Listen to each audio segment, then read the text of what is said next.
जय सिया राम, जय श्री सीताराम। समस्त भगवत भक्त, भगवत अनुरागी सज्जनगण कृपया यह ध्यान देकर श्रवण करें। बहुत ही महत्वपूर्ण सनातन संस्कृति का यह अनुष्ठान परम पवित्र है। जिस अनुष्ठान का नाम, जिस स्तोत्र का नाम है श्री राम रक्षा स्तोत्र। और इस राम रक्षा स्तोत्र की बहुत बड़ी महिमा है।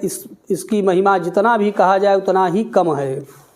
जैसा कि हमारे सनातन संस्कृति में अनेक धर्मानुष्ठान बतलाए गए हैं, अनेक कामनाओं की पूर्ति के लिए अनेक प्रकार के कर्मकांड की विधियों को बतलाया गया है, जिसमें आज हम बात करेंगे श्री राम रक्षा स्तोत्र की।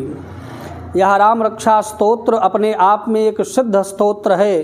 भगवान श्री राघवेंद्र सरकार की असीम कृपा को प्राप्त करने के लिए साधकगण नवरात्र अथवा किसी शुभ मुहूर्त में, जैसे संक्रांति है, ग्रहण काल है और गुरुपुख्य इत्यादि जो योग बतलाए गए हैं ज्योतिषियों के द्वारा, ऐसे योग में और संक्रांति के समय, ग्रहण के समय में यदि श्रद्धापूर्वक ब्रह्म मुहूर्त में स्नानादि करके, शुद्ध वस्त्र धारण करके और कुश के आसन अथवा सुखासन, कंबल इत्यादि का आसन लगाकर साधक बैठ करके और भगवान श्री राघवेंद्र सरकार की सुंदर एक प्रतिमा को लगाकर और यथालब्धोपचार सामग्री से विधिवत भगवान की पूजा करें।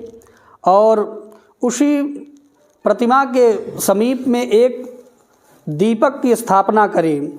दीपक की स्थापना करके, दीप प्रज्वलित करके, भगवान की पूजा करके श्रद्धापूर्वक विश्वास के साथ में 11 पाठ अथवा 108 पाठ जिस संकल्प को लेकर के आप करेंगे, अवश्य ही भगवान राम जी की कृपा से साधक के समस्त मनोरथ को पूर्ण करते हैं हमारे प्रभु राम।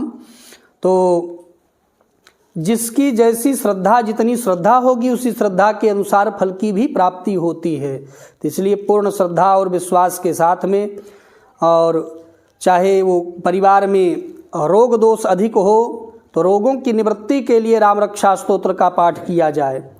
अनेक प्रकार के भूत प्रेत या शत्रुओं से आप पीड़ित हैं तो अपनी रक्षा के लिए, परिवार की रक्षा के लिए उन शत्रु बाधा को और प्रैतिक बाधाओं को दूर करने के लिए यह अमोघ उपाय है।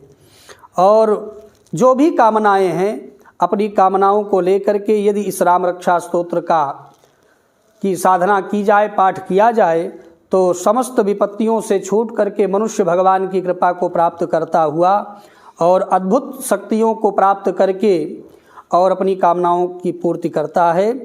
बोलिए श्री सीतारामचंद्र भगवान की जय हो।